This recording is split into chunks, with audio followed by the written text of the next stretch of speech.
Aksioni ndërmarr nga prefektura për largimin e tregtimit ambulant përgjatë aksit nacional Korç-Pogradec në zonën e Lumalasit është shoqëruar me kundërshtime nga banorët që siguronin jetesën përmes shitjes së produkteve bujqësore. Këtë të diel kanë qenë në terren strukturat e policisë bashkiake, të cilët u kanë kërkuar tregtarëve të largojnë menjëherë mallrat nga ana e rrugës, duke e cilësuar këtë aktivitet si rrezik për sigurinë rrugore. Por për familjen Shkëmbi, kjo ndërhyrje konsiderohet e padrejtë dhe pa zgjidhje alternative. Ata shprehen se nuk janë kundër rregullave, por kërkojnë që të paktën t'u jepet mundësia të zhvendosen disa metra më tutje në mënyrë që të vazhdojnë punën.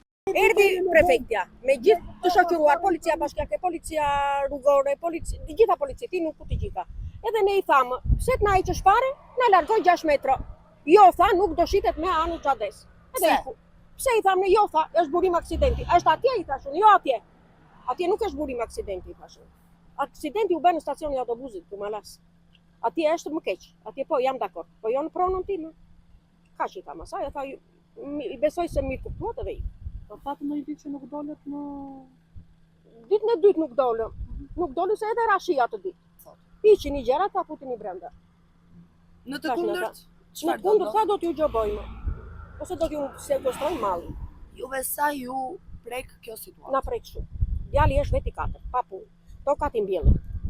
Kaq. Po më mbeti me rak, po do vete në prefekturë, do të hap kanalet. Janë tër biznese kanalet, mbi kanalet biznese. Kurse mua nuk më lënë të tim. Jam bllokuar kanalet. E ndjeni rrezikun? E ndjej. Rrezikun që ju kanë Taksitë, po e ndjej. Po të vete atje. Po sa s'marrë Jo, këtu. tu s'jam dakord. S'jam. Jo, i kemi Ashtu i thënë. dojnë të Këtu jo, këta, në xhadet. Që në atje ku e ka prishur avlinë edhe poshtë, drejt jam dakord. të shkoni aty. Të shkojmë aty. Me gjithë dëshirë shkoj aty. Vetëm të na lejo. Të zgjidhje? Jo. Fare. Sipas saj, presioni i vazhdueshëm nga institucionet i vendos në një situatë të vështirë ekonomike, pasi kjo është e vetmja mënyrë jetese për familjen. Edhe bashkëshorti i saj, Muharem Shkëmbi, shprehet i revoltuar për mënyrën se si është zhvilluar aksioni, duke thënë se është trajtuar si shkelës i ligjit, ndërkohë që po përpiqet të sigurojë të ardhura nga prodhimi i tij. Tash një ndizën ardhi prefektura 1, bashkia 2, policia 3, komuna 4, u bë këtu lëmë, sikur unë kisha vrarë do një, sikur isha kriminal. Unë përshen së mallin tem, që kam një vit të vdes, edhe jam veti 6, me qërë dëroj unë, djali pa punë, groja pa punë, nusja pa punë. Ku qërë do ahë? Në me prodhimin tem, unë kam prodhimin tem, në tokët teme, me të tëra kushtet, me leje toke, me leje shtëpije, me leje kioskën. Vjetë pa unë licencën, erdi bashkia, policia më ndalovi, tha, që po më zilin tërë këta më pezullovi, e ke falso, tha.